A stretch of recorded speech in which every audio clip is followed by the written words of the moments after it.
Friends, आज के इस वीडियो में कॉस्ट अकाउंटिंग क्वेश्चन पेपर जो कि दिसंबर 22 का टर्म रिसेंटली जनवरी 23 में कंडक्ट किया गया था।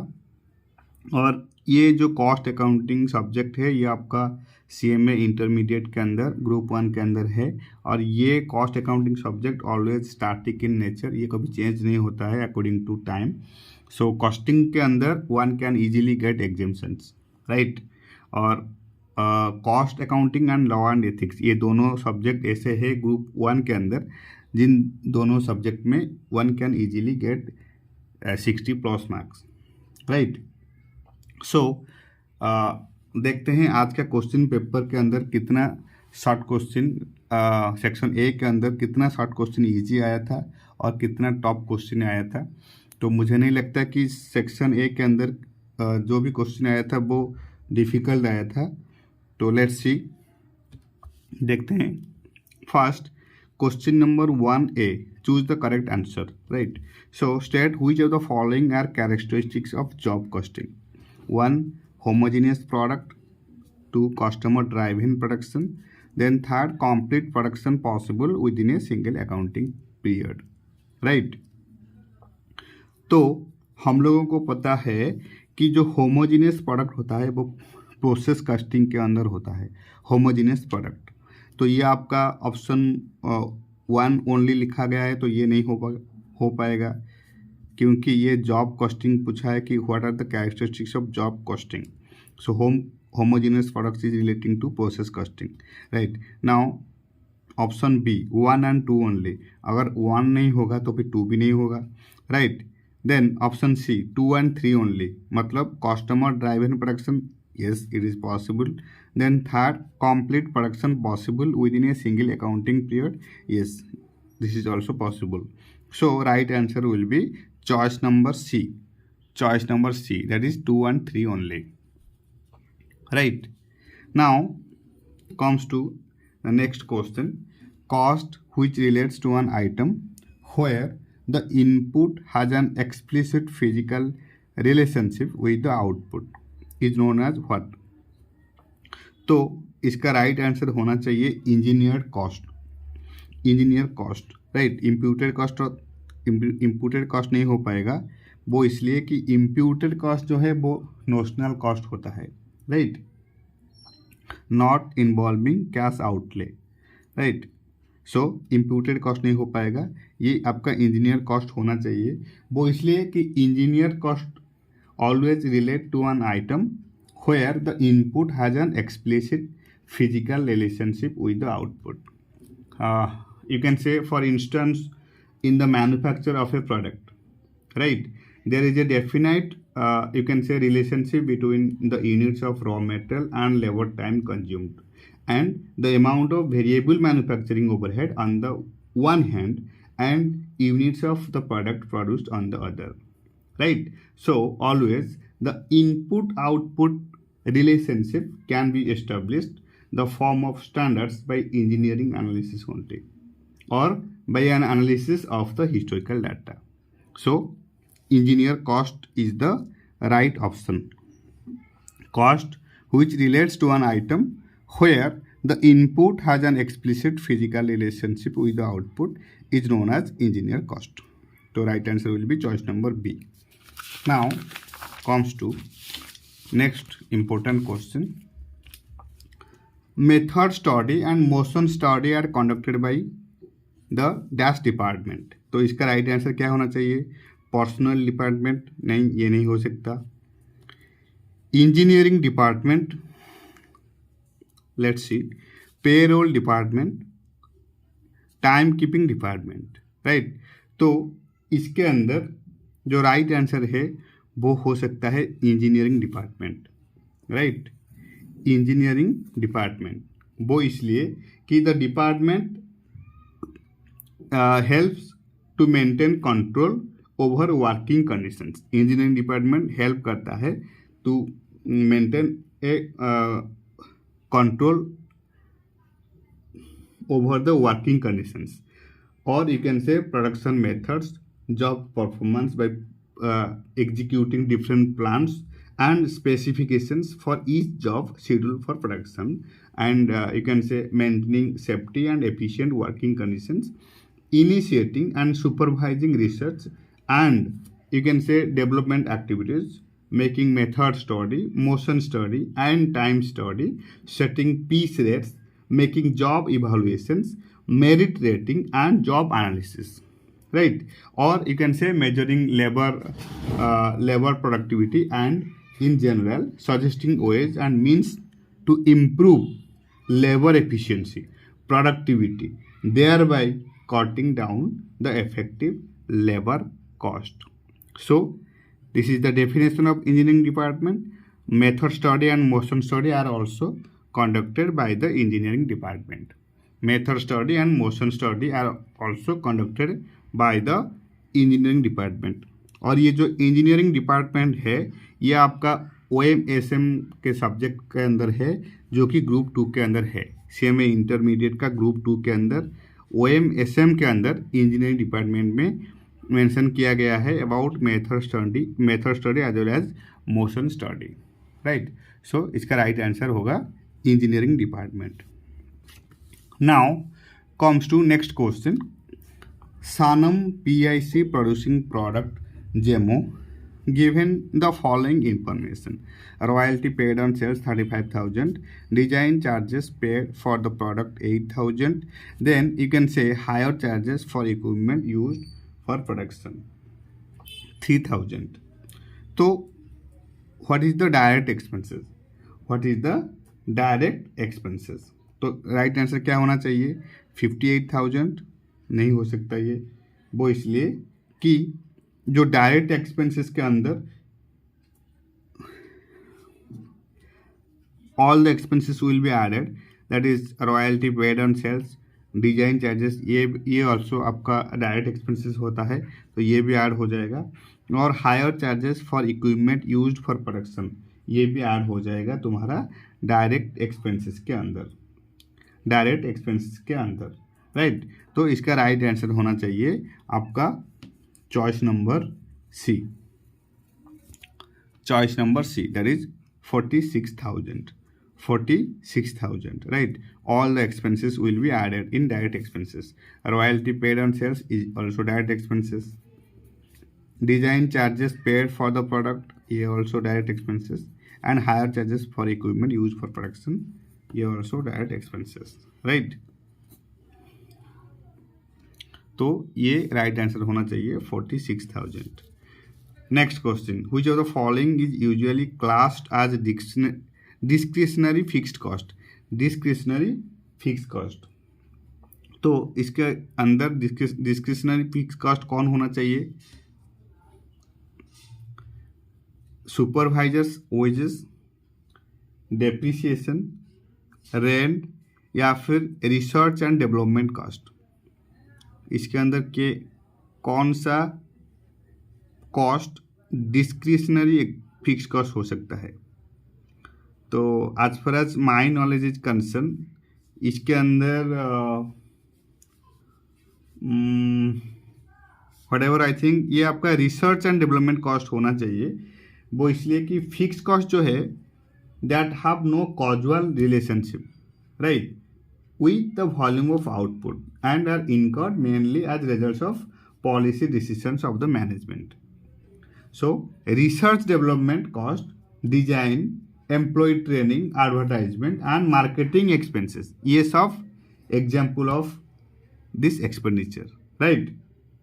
So accountants terms such as cost, discretionary fixed cost, also known as programmed cost or managed cost, program cost या फिर मैनेज कॉस्ट भी कहा जाता है। इसको डिस्क्रिशनरी को programme cost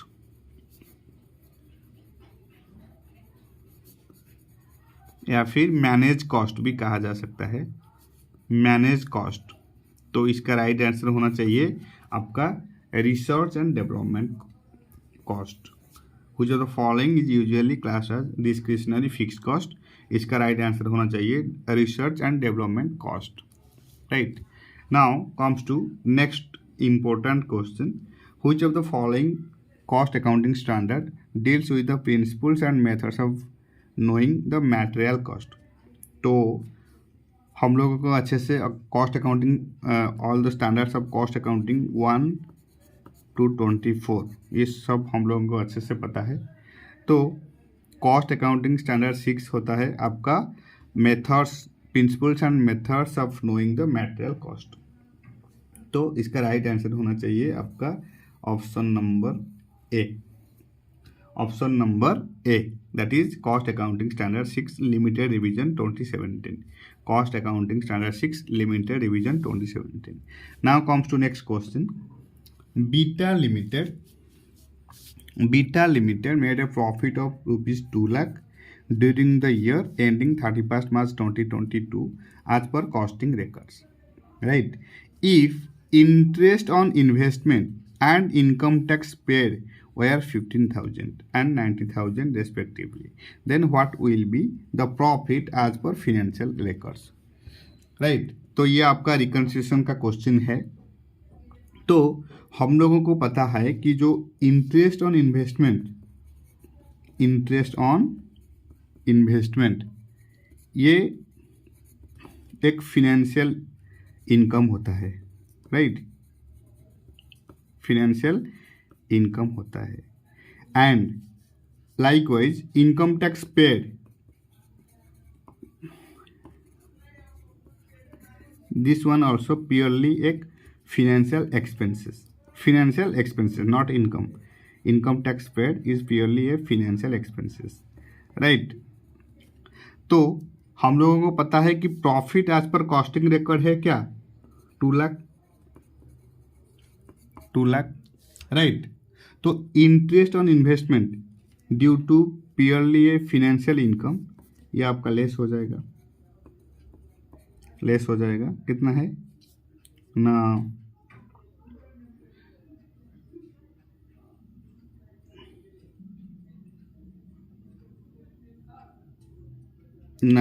interest on income where interest on investment and income tax paid were 15,000 and 90,000 means interest on investment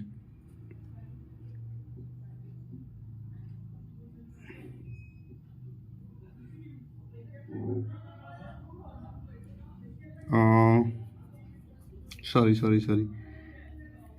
interest on investment and income tax paid were 15,000 and 90,000। तो interest on investment है 15,000 and income tax है 90,000, right? तो क्या होना चाहिए कि as you know that interest on investment due to a financial income ये आपका ऐड हो जाएगा, राइट? 2,90,000 और इसमें if interest on investment and income tax paid were 15,000, तो इंटरेस्ट ऑन इन्वेस्टमेंट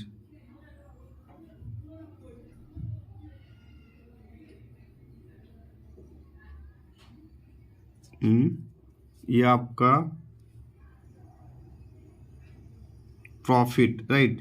तो profit as per okay, right? तो profit as per cost accounting कितना है, 2 लाख, राइट? तो interest on investment due to purely एक फाइनेंशियल इनकम, तो ये add हो जाएगा in order to comes in to financial profit as per financial record. तो आपको ऐड करना पड़ेगा 15,000, राइट? लाइकवाइज लेस करना पड़ेगा आपका इनकम टैक्स पेड कितना, 90,000।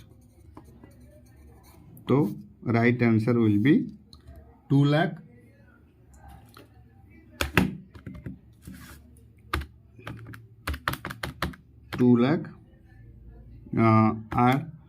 15,000 माइनस 90,000। तो इसका राइट आंसर होगा 1,25,000, right? 1,25,000 interest on investment is financial income tax paid also एक प्योरली फिनेंशियल एक्सपेंसेस। सो तो फर्स्ट कॉस्ट अकाउंटिंग के अंदर प्रॉफिट था 2 लाख, तो ऐड कर दिए इंटरेस्ट ऑन इन्वेस्टमेंट 15,000 और accordingly income tax paid 90,000 minus कर दिए, तो ये आपका 1,25,000 आ गया profit as per financial accounts, right? Comes to next question, cost plus contract. Cost plus contract is usually entered into those cases where, तो इसका राइट आंसर क्या होना चाहिए? ये आपका कॉन्ट्रैक्ट कॉस्टिंग एज 7 के अंदर जो कॉन्ट्रैक्ट कॉस्टिंग होता है वो यहाँ पर भी वही कॉन्ट्रैक्ट कॉस्टिंग का क्वेश्चन है कि कॉस्ट प्लस कॉन्ट्रैक्ट जो है वो usually enter into those cases where, इसका राइट आंसर होगा choice number A, that is cost of certified and on certified work.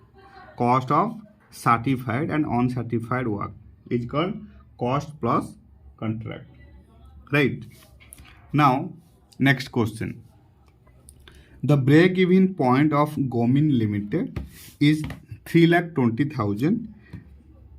Then the fixed cost is 1,28,000 and the variable cost per unit is rupees 12.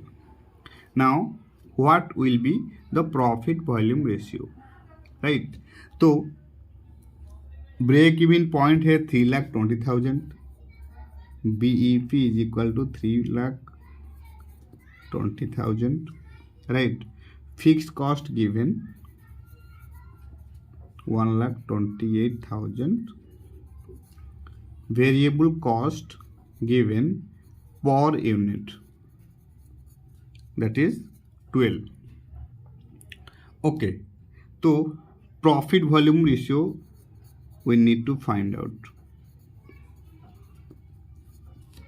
Right, तो हम लोगों को पता है कि break even point का formula क्या होता है ना, fixed cost divided by PV ratio, है कि नहीं? तो break even point given in question that is 3,20,000, तो हम लोग इक्वेशन बनाएंगे 3,20,000 is equal to fixed cost divided by PV ratio. तो फिक्स कॉस्ट दिया गया है क्वेश्चन में 1,28,000, right? Now PV ratio is not given, ये है इक्वेशन. तो now PV ratio is equal to कितना होगा ना, 1,28,000 डिवाइडेड बाई 3,20,000, दैट इज 0.440 या फिर 40%, राइट? तो इसका राइट आंसर होगा 40%. Very simple, right? आपको सिर्फ फॉर्मूला पता होना चाहिए.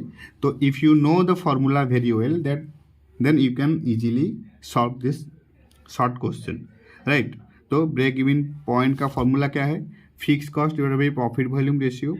तो break even point already given, that is 3,20,000, तो 3,20,000.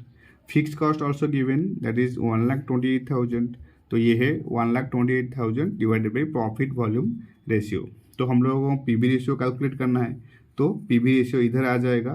तो अगर इधर आ जाएगा तो ये फिर डिवाइड हो जाएगा 1,28,000 से, तो इसका आंसर होगा 0.40 या फिर 40%, right? Now comes to next important question. In a factory of Pot Limited, where ST costing followed, right? तो 4,000 kgs of material at the rate of 15 rupees 15 per kg were consumed, resulting in material cost variance of rupees 1,000 adverse. Right? Then standard material cost कितना होना चाहिए? कितना होना चाहिए, standard material cost of actual production कितना होना चाहिए। तो हमको पता है कि मटेरियल कॉस्ट वेरिएंस का फॉर्मूला क्या है ना, standard quantity into standard price minus actual quantity into actual price, standard quantity into standard price minus actual quantity into actual price.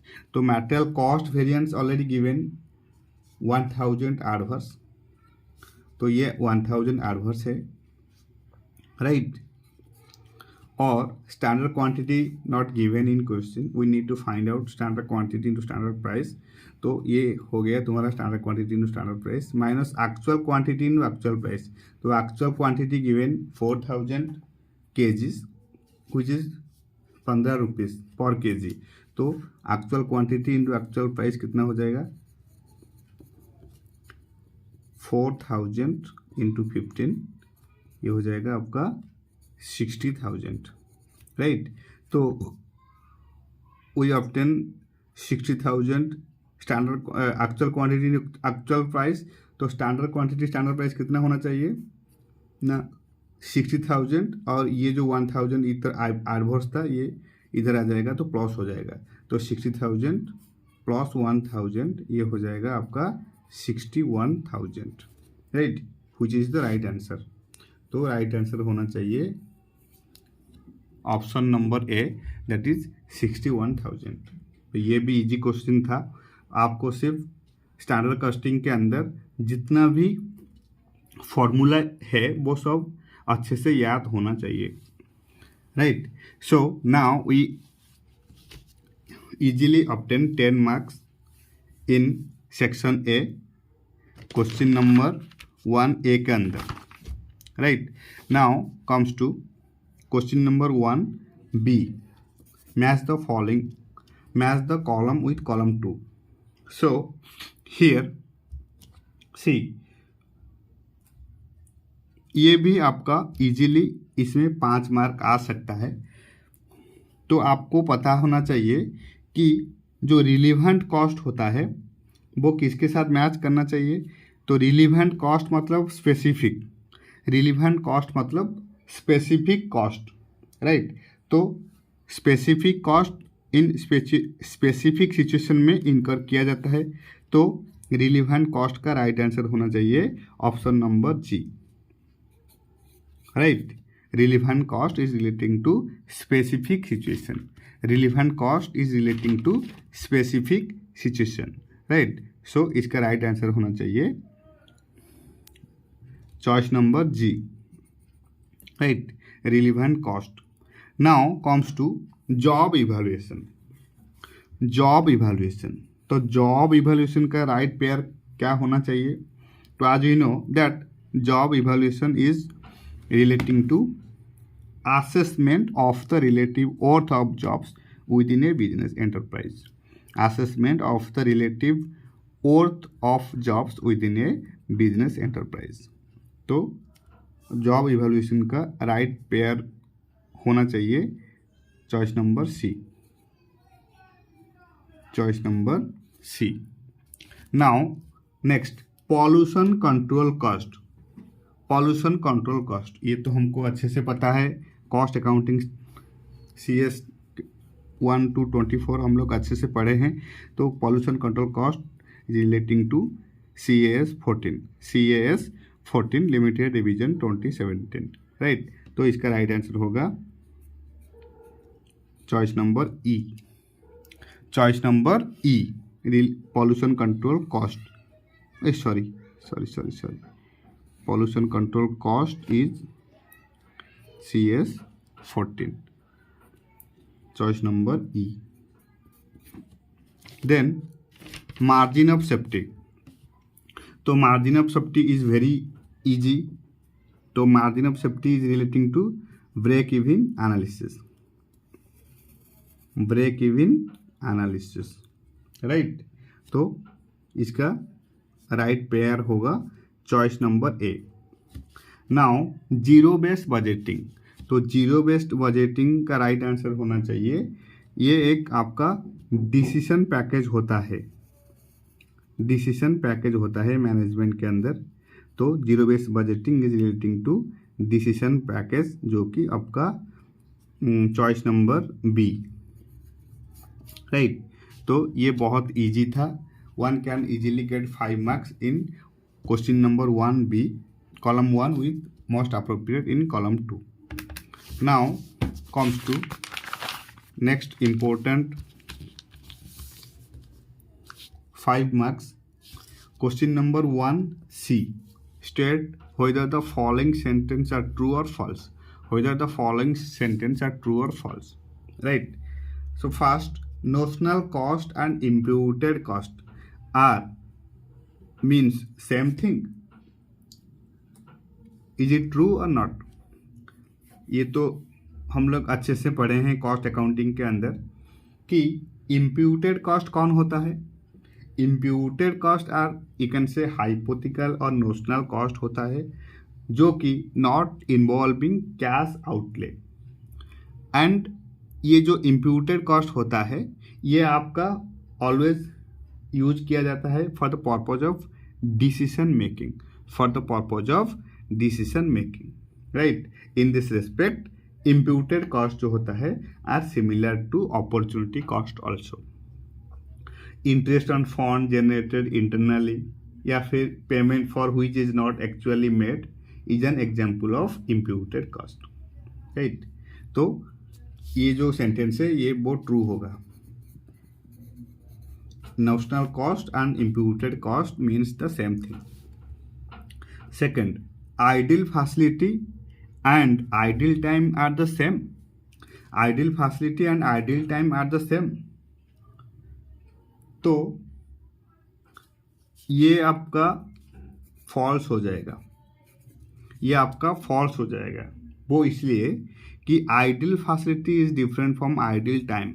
वो कैसे कि जो आइडल टाइम होता है, आइडल टाइम कॉस्ट क्या है ना, ये रिप्रेजेंट करता है the wages paid for the time lost, wages paid for the time lost during which the worker does not work, during which the worker does not work, right?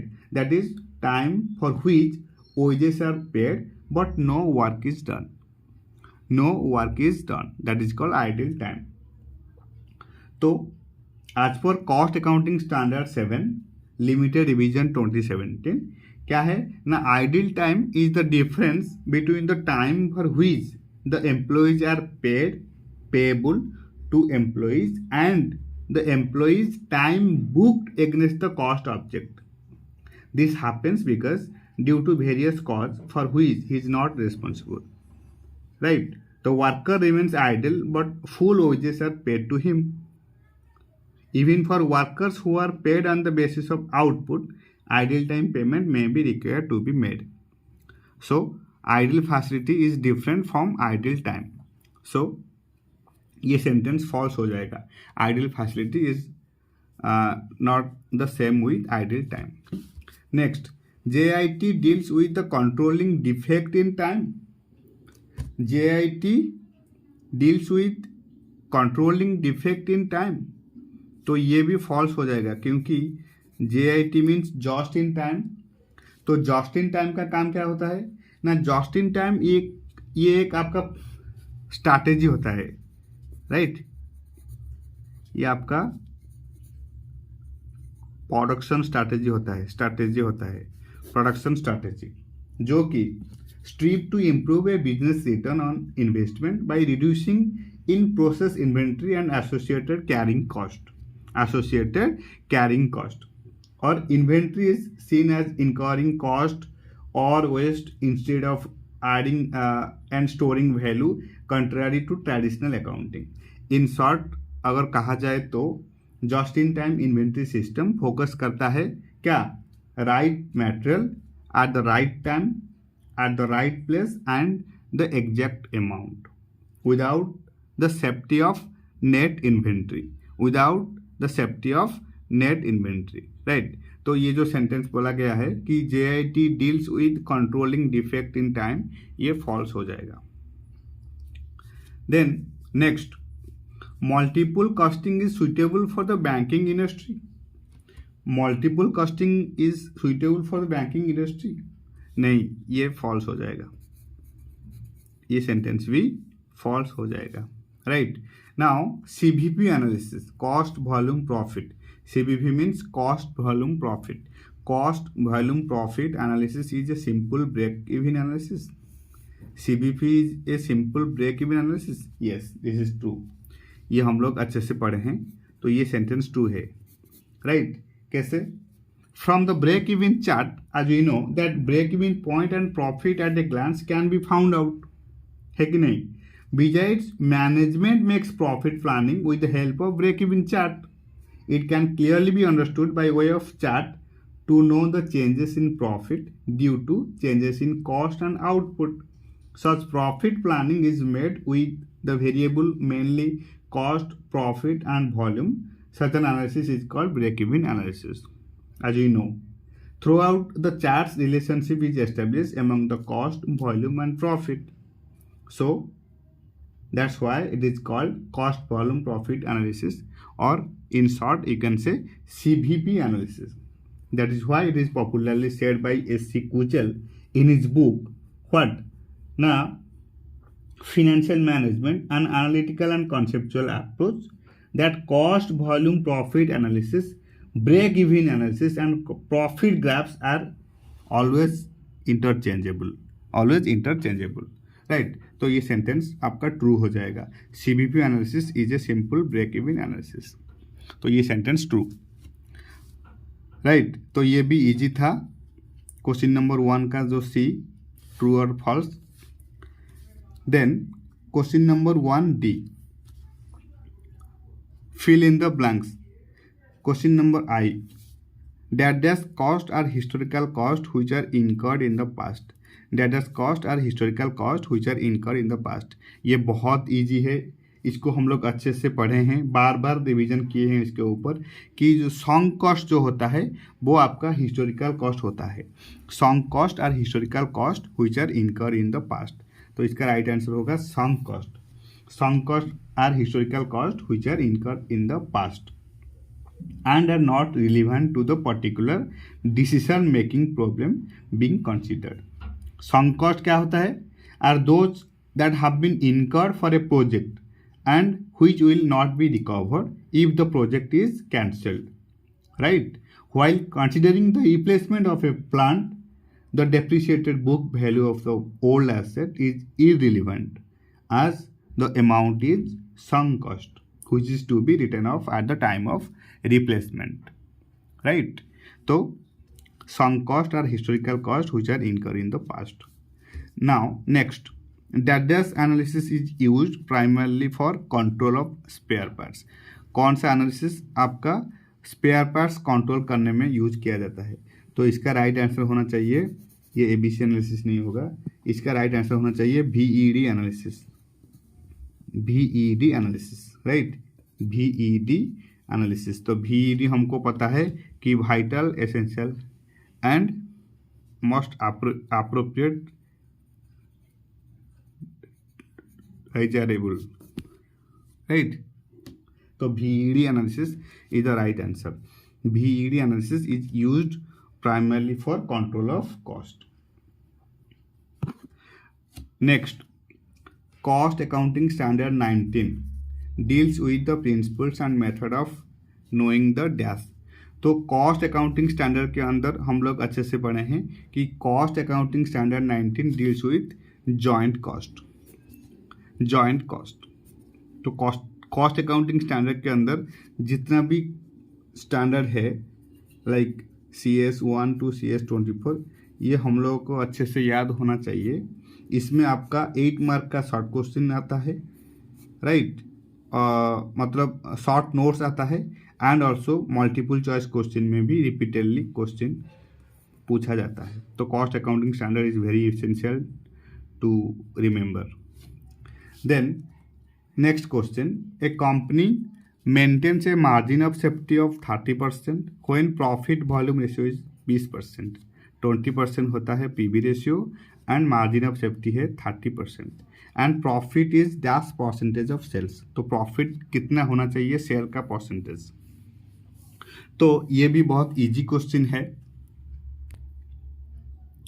हमको पता है कि पीवी रेशियो का formula क्या होता है, contributions by sales into 100, right. और margin of safety ratio का फॉर्मूला क्या है ना, margin of safety divided by actual sales into 100। या फिर मार्जिन ऑफ सेफ्टी कैसे कैलकुलेट किया जाता है ना, profit divided by profit volume ratio, right. Profit divided by margin of safety का फॉर्मूला क्या होता है, मार्जिन ऑफ सेफ्टी का फॉर्मूला होता है profit divided by profit volume ratio, है कि नहीं। अगर मार्जिन ऑफ सेफ्टी का फॉर्मूला होता है profit divided by profit volume ratio, तो प्रॉफिट का फॉर्मूला क्या होगा, profit is equal to margin of safety ratio MOS ratio into profit volume ratio, very simple, right. तो margin of safety ratio given 30% into PV ratio given 20%, तो ये आपका हो जाएगा कितना, 30% इंटू 20%, ये हो जाएगा 6%, right. 6% is the right answer. तो इसका राइट आंसर होगा 6%। कैसे, मार्जिन ऑफ सेफ्टी का फॉर्मूला क्या है, profit divided by profit volume ratio, right. तो मार्जिन ऑफ सेफ्टी का फॉर्मूला अगर profit divided by profit volume ratio, तो फिर प्रॉफिट का फॉर्मूला क्या होगा, प्रॉफिट या फिर प्रॉफिट रेशियो का। तो सिंपल, प्रॉफिट इधर आ जाएगा तो ये मल्टीप्लाई हो जाएगा प्रॉफिट वॉल्यूम रेशियो के साथ, तो इसका राइट आंसर हो जाएगा margin of safety ratio into PV ratio, that is 30% into 20%, right answer will be 6%. Next, last and most important, a flexible budget recognizes the behavior of dash and dash cost. A flexible budget recognizes the behavior of dash and dash.